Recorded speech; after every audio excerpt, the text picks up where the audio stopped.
الحمد لله الذي بعث الأنبياء والمرسلين مبشرين ومنذرين للأمم وختمهم بنبينا ورسولنا محمد صلى الله عليه وآله وسلم. أما بعد، قال الله تبارك وتعالى في قرآن المجيد وفرقان الحميد: بسم الله الرحمن الرحيم ولقد يسرنا القرآن للذكر فهل من مدكر. آمنت بالله صدق اللہ العلی العظیم. سب سے پہلے پرنسپل مولانا موسیٰ کلیم صاحب کا شکریہ ادا کرتا ہوں، اور مولانا صاحب اور ہمارے معلمات ہیں، اور آپ تمام ہمارے فرزندان توحید اور گلستان علم کے آپ لوگ ساتھی ہیں، اور گلشن تصوف کے سلسلہ صوفیہ نور بخشیہ کے آپ لوگ چمکتے دمکتے ستارے ہیں. تو آپ سب کی خدمت میں سب سے پہلے السلام علیکم ورحمۃ اللہ وبرکاتہ.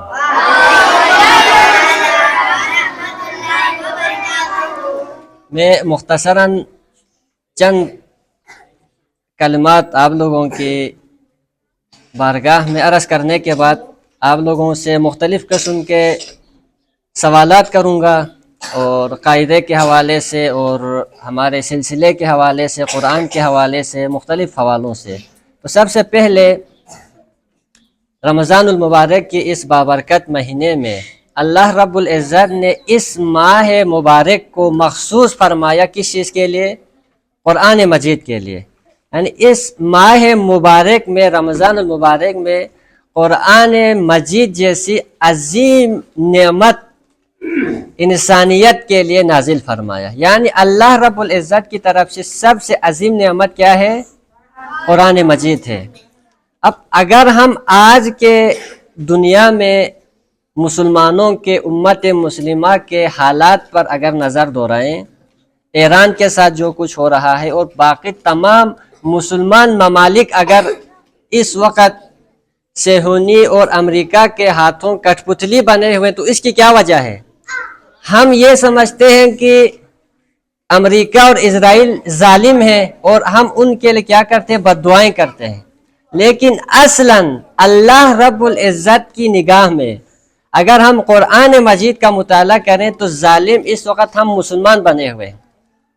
کیوں؟ کس طرح کہ ہم نے اللہ رب العزت نے جس طرح قرآن مجید یعنی وحی کی شکل میں جس طرح قرآن مجید ہماری ہدایت کے لیے نازل کیا تھا، ہم نے اس کتاب ہدایت کو کتاب مہجور بنا دیا.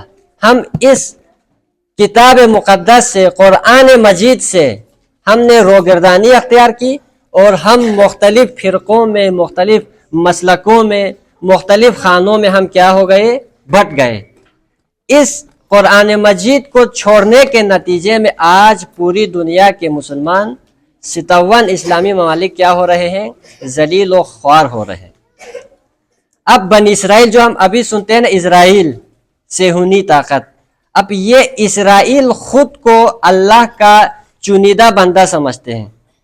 سپیریٹی کا کنسپٹ ان لوگوں کے ہاں، یعنی پیغمبر خاتم النبیین حضرت محمد صلی اللہ علیہ وآلہ وسلم سے پہلے جو انبیاء آئے تھے، حضرت یعقوب علیہ السلام کے لقب اسرائیل کی نسبت سے ان کے جتنے بھی قوم ہیں ان کو کیا کہتے ہیں؟ بنی اسرائیل کہتے ہیں. آج کے جو اسرائیل والے ہیں یہ انہی کے نسل سے ہیں. تو وہ سمجھتے ہیں کہ اللہ نے اس زمین پر اقتدار، خلافت و امامت کا حقدار صرف ہمیں بنایا ہے، صرف ہمیں حق حاصل ہے. باقی دنیا میں جتنے بھی مسلمان، جتنے بھی انسان بچتے ہیں وہ کیا ہے؟ کیڑے مکوڑے ہیں، ان کو جینے کا کوئی حق نہیں ہے. اس سوچ کے تحت وہ ہم پر غلبہ پا چکے ہیں. اب وہ ہم پر غالب کیوں ہے؟ اگر اس کا مختصر جائزہ لے لیں تو اس کی بھی وجہ یہی ہے کہ سب سے پہلے ہم نے کیا کیا؟ قرآن مجید کو چھوڑ دیا. پھر دوسرا، ہر دور میں ہر دور کے تقاضوں کے مطابق ہم نے کیا کرنا تھا؟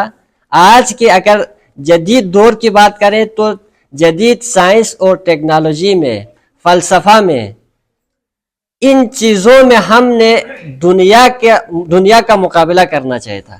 اگر آئی ٹی کا دیکھیں، جدید ٹیکنالوجی کا دیکھیں تو دنیا کے مقابلے میں ہماری کوئی حیثیت نہیں ہے.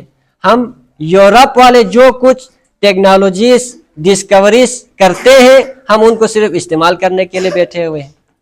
ٹھیک ہے، یعنی ٹیکنالوجی میں، فلسفہ میں، علم میں، تحقیق میں ہم مسلمان پیچھے ہونے کی وجہ سے آج ہم پیچھے ہیں۔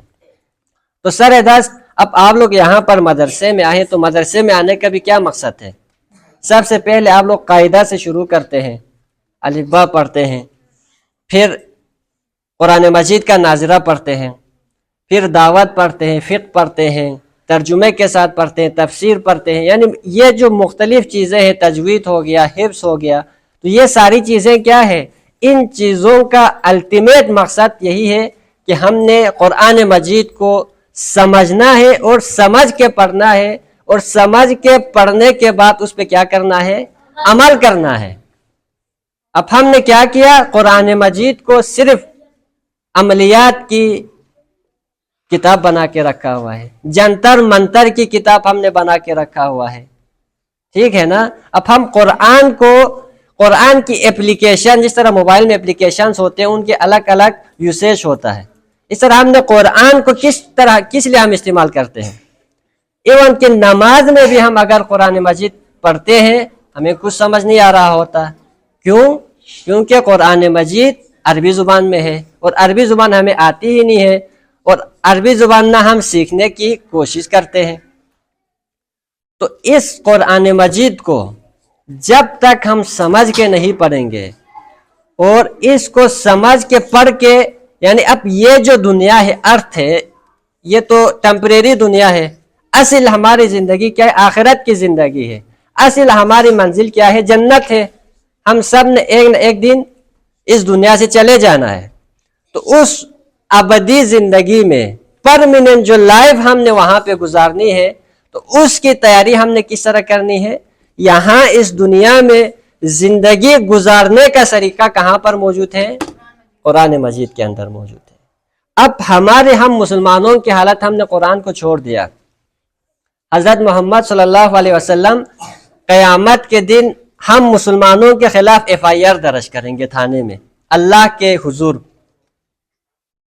اب ہم تھوڑا سا بھی امیجن کریں کہ آج کے دور میں اگر ہمارے گھر پہ کوئی پولیس آ جائے، ہمارے کسی بھائی کو یا والد صاحب کو اٹھا کے لے کے جانے کی، یا FIR میں کسی کا نام آئے، تو ہمارے اوسان خطا ہو جاتے ہیں، خواتین صبر کا دامن چھوڑ دیتے ہیں، بڑے پریشان ہوتے ہیں، ڈپریشن میں جاتے ہیں نا۔ لیکن پیغمبر اکرم قیامت کے دن ہمارے خلاف FIR کاٹیں گے۔ وقال الرسول یا ربی ان قوم اتخذوا هذا القرآن مہجورا، کہ پیغمبر فرما رہے ہیں کہ یا رب، اللہ سے شکایت کرتے ہوئے کہ میری اس قوم نے، میری اس امت نے اس قرآن مجید کو فضول کتاب سمجھ کے پیچھے چھوڑ دیا۔ اب جب میں یہ بات کرتا ہوں تو بہت سارے لوگوں کے ذہنوں میں یہ خیال آ سکتا ہے کہ یار ہم تو اٹھتے بیٹھتے قرآن پڑھتے ہیں، ہمارے مدارس میں قرآن پڑھایا جاتا ہے، ترجمے کے ساتھ بھی پڑھائے جاتے ہیں، درس و تدریس بھی ہو رہے ہیں، کتابیں بھی قرآن کے حوالے سے لکھا جا رہا ہے، مسجدوں میں بھی پڑھے جاتے ہیں، ہم فعال بھی قرآن کے ذریعے نکالتے ہیں۔ تو یہ ساری چیزیں کیا ہے؟ یہ ساری چیزیں یہ ساری چیزیں قرآن میں نہیں ہیں۔ قرآن نے اللہ نے کہیں پہ بھی نہیں لکھا ہوا کہ اس قرآن کو میں نے ثواب کمانے کے لیے نازل کیا ہے۔ کہیں ایک جگہ بھی الحم سے والناس تک آپ لوگ پڑھ جائیں، کہیں ایک جگہ بھی یہ نہیں لکھا کہ اس قرآن کو پڑھو تو آپ لوگوں کو ثواب ملے گا۔ ثواب کمانے کے لیے انسانوں کی خدمت کرنی ہوتی ہے۔ ہمارے امام شاہ سید محمد نور بخش علیہ الرحمہ نے فرمایا تھا نا، تعظیم لامر اللہ و شفقتا علی خلق اللہ، اگر ثواب کمانا ہے تو انسانوں کی کیا کرنا ہے؟ خدمت کرنی ہے، رشتہ داروں کا خیال رکھنا ہے، پڑوسیوں کا خیال رکھنا ہے۔ مثال کے طور پر یہ رمضان کا مہینہ ہے، تو رمضان میں افطاری سحری کے موقع پہ رشتہ داروں کو، دوستوں کو، عزیز و اقربا کا خیال رکھنا ہے۔ تو ثواب اس طرح کماتے ہیں۔ قرآن ثواب کمانے کے لیے نہیں آیا۔ اب ہم نے سیکنڈری چیزوں کو قرآن سے پک کر لیا، اور اصل کرنے والی چیزوں کو ہم نے قرآن سے کیا کر دیا؟ چھوڑ دیا۔ تو اب آپ لوگ یہاں پر مدرسے میں ماشاءاللہ سے پڑھ رہے ہیں، اور اس پرفتن دور میں، تو یہ بھی اللہ رب العزت کی طرف سے ایک نعمت ہے۔ تو آپ لوگ یہاں پہ ہمارے باجیان ہیں، مولانا موسیٰ کلیم صاحب ہے یہاں پر آپ لوگوں کو پڑھاتے ہیں، تو اس چیز کو اویل کر کے قرآن کا کم از کم ناظرہ مکمل کریں، تاکہ اس کے بعد اب جب آپ لوگ خود بلوغت کی عمر کو پہنچیں گے، سن رشد کو پہنچیں گے، تو قرآن کی اہمیت خود واضح ہو جائے گی۔ اور اب مدرسے کے حوالے سے میں 2-4 باتیں کروں گا کہ جب آپ لوگ پورا ہفتہ یہاں پر آ کے کوئی قاعدہ پڑھتا ہے، کوئی قرآن پڑھتا ہے، کوئی دعوت پڑھتا ہے، کوئی فقہ الاحوال پڑھتا ہے، تو اب آپ لوگوں نے کیا کرنا، ہفتے میں ایک دن لازماً بزم ادب ہونی چاہیے۔ جس طرح آج بزم ہو رہا ہے نا، ہفتے میں ایک بزم لازمی ہونی چاہیے۔ اور ابھی آج آپ کے پرنسپل صاحب نے یہاں پر اسٹیج سیکرٹری کیا، ٹھیک ہے، ان کو نہیں کرنی چاہیے، آپ میں سے کسی ایک کو کرنا چاہیے، ٹھیک ہو گیا۔ اگر کر رہے ہیں تو نور علی نور۔ اب یہ جو سٹیج ہے نا، جب آپ لوگ یہاں سے اس سٹیج سے کوئی تلاوت کریں گے، نعت کریں گے، ابھی ماشاءاللہ ہماری سسٹر نے بہت پیاری، بہت زبردست انداز میں یہاں پر تقریر کیا، اس طرح آپ لوگوں کو بھی، ہمارے باقی سسٹرز بھی ہیں، ان کو بھی آپ لوگ بھی یہاں پر آ کے کوشش کریں، جن کی آواز اچھی ہے وہ تلاوت یا نعت پڑھ لیں گے، تو جن کی وہ اس طرح آواز نہیں ہے تو وہ تلاوت کریں، نعت پڑھیں، ہمارے جو بنیادی کلمات ہیں وہ سنائیں یہاں۔ اب یہاں پر سٹیج پر آ کے کچھ نہ کچھ آپ لوگوں نے کیا کرنا ہے، بولنا ہے، لازمی بولنا ہے۔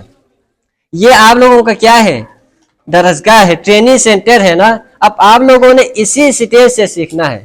اب آپ لوگ ماشاءاللہ سے آگے کالجوں میں، پھر یونیورسٹیز میں جائیں گے تو وہاں پر ہمارے پنجاب کے پنجابی بھائی بہنوں کا سے آپ کو سامنا ہوگا، پٹھان بہن بھائیوں سے آپ لوگوں کا سامنا ہوگا، تو آپ لوگوں کو پھر آپ لوگوں کے اندر خود اعتمادی اور کانفیڈنس یونیورسٹی تک پہنچتے پہنچتے کیا ہونی چاہیے، کسی بھی فورم پہ، کسی بھی سٹیج پر پہنچ کے آپ لوگوں کو اگر سٹیج پہ بلایا جائے تو آپ لوگ بلا جھجک آ کے تقریر کریں، نعت پڑھیں، کچھ بھی پڑھنے کو کہیں، آپ لوگوں کو یہ کرنی آنی چاہیے۔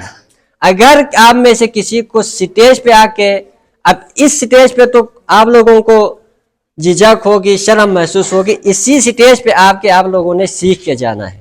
اگر آج آپ لوگ سیکھیں گے، یہاں پہ شرمائیں گے نہیں، یہاں پہ سوالات کریں گے، ٹھیک ہے، یہاں پہ غلطیاں کریں، جتنے غلطیاں کرنا ہے اسی سٹیج پہ کر کے جاؤ، تاکہ یونیورسٹی میں پہنچ کے آپ لوگوں سے یہ غلطیاں نہ ہوں۔ اور اس حوالے سے آخری بات کہ اگر آپ لوگ اس سٹیج پہ آ کے نہیں بولیں گے تو جب یونیورسٹیز میں پہنچیں گے پھر آپ لوگ لازماً نہیں بول پائیں گے۔ اب یہاں پہ ہمارے سارے غلطی ہے نا، اب غلطی ہونے میں غلطی کرنا کیا ہے، یہ کوئی جرم نہیں ہے، اس میں شرم محسوس ہونے والی بات نہیں، غلطیاں کر کے انسان آگے سیکھتا ہے۔